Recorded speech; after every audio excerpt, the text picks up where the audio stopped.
Hi, in this video we are going to go over the solution of the problem 272, closest binary search tree, value second. We are going to use recursive Inorder traversal and also priority queue method. So imagine that we have a tree like this and a target value 4.9. The problem is asking us find the two closest points to this target. So for example, for this specific tree, the node 4 and 5 are the two closest points to 4.9. So we are going to return the values in a format of 4 and 5 at the end. Okay, we are going to use Inorder traversal. So first I'm going to visit left, then node, and then right. And also we are going to use a max heap. The first thing that we are going to visit is node 2, the root, and then I go to the left, node 1.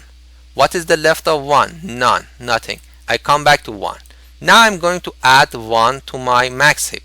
So node 1 is the second element that is added. The first element is the difference between the value of that node and the target. So target is 4.9 and the value is 1. So the difference between them, the absolute value of that is 3.9. But as I'm going to turn a min heap to a max heap, so I insert a negative value of that. Okay. Then I go forward to 1 right. What is the right value of 1? None. Nothing happens. I come back to 1. Then I go to 2. At 2, I add that again to my max heap. What is the first element? The difference between the node 2 and the target. So it is 2.9, the absolute value, and I put the negative value in my max heap. And the second element is node 2 itself. Then I go forward to the right, that is node 6. I go left, node 4, I go left, node 5, I go left of 5, which is none. Then I come back to node 5 and I add that to my max heap. Now let's look at the max heap. It has 3 elements, but we are only interested in 2 closest points to the target.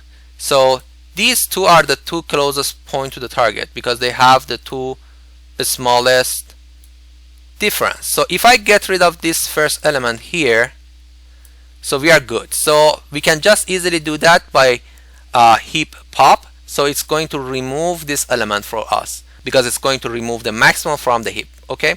So at the end, I get this. Now my max heap has 2 elements, 2 and 5. Then we go for the next element. We visited number 5 left. We visited 5. Now we visit number 5 right. That is none. We come back and go up again to node 4. I add node 4 here now. Again, I need to get rid of the maximum one. And when I use heap pop, I end up having 2 points, 4 and 5. Now we are at 4. I come to node 3. Now we are at point 3 and then we visit point 3 left. None. Then we go back to point 3 itself and we add that to our max heap. Again, we get rid of the one that has the further distance from the target, so we get 4 and 5. What is the right of 3? That is none. So we are done with 3, we are done with 4, we go to node 6. What is the node 6 right now that we are going to add? So that node 6 is here, will be added, its value. Again, we get rid of the further distance elements, so we are going to have 4 and 5 now. Now I come to the right side of 6, that is node 7. What is the left of that? None. What is node 7 itself? Node 7 itself distance is this one. So again I use pop function and we get rid of the max element, so we end up having 4 and 5. At the end we are returning 4 and 5. Okay, now let's go over the code. Okay, to write the code, the first thing that we are going to do is to import the heap queue. Import heap queue because we are going to use a max heap. The input is root, that is the root of the tree, and I have target and I have k, which is the number of closest points to the target. What I'm gonna do is to create an empty list to store the heap values. So we are going to call that h, capital H, and then I'm going to write a function, call it Inorder, and which is going to get root as the input. And now here I'm going to define that function.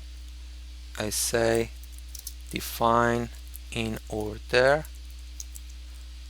R. What is R? R is the input to that right now is root. So if r is none, so we return none. If you remember, when we were visiting the leaf nodes, left and right of them were none, so that's what we need here. Okay, so then I start from the left because we are going to use Inorder traversal, so we start from left, node, and right. So we say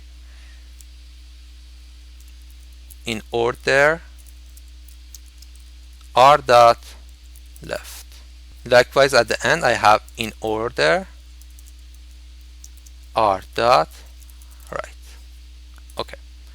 Now we are going to visit the node itself, and if you remember, whenever we visited a node, so we calculated the difference between the value of that node and the target, and we put that in our max heap. So to push a value to the max heap, we are going to use the function heapq dot heap push, and our heap is capital H, and then we are going to add two values to our max heap. What is the first element? The first element is the negative value of the difference between the value of the node and target. And what is the second element? The second element of that is the value of a node itself. Then we try to keep the length of the heap at k. So we say that if length of h is greater than k, what we do? We say heap q dot heap pop h. That's it. And at the end, I'm going to return the second elements that are stored in our max heap. So we say x for placeholder and x in h. Okay, let's run that. Okay, get 4 and 5. Let's talk about time complexity. So we have one heap push here, so it's gonna be big O of k, and same thing here is a recursive solution. So we are going to see all of the nodes, so I put the O of n here. As the result, the time complexity is order of n log k. So the space complexity of this problem is n plus k. N comes from the fact that we have a recursion, and k comes from the fact that we have this heap that we are going to reserve k spots for that. Okay, this is the solution of the problem 272, and thank you again for watching this video.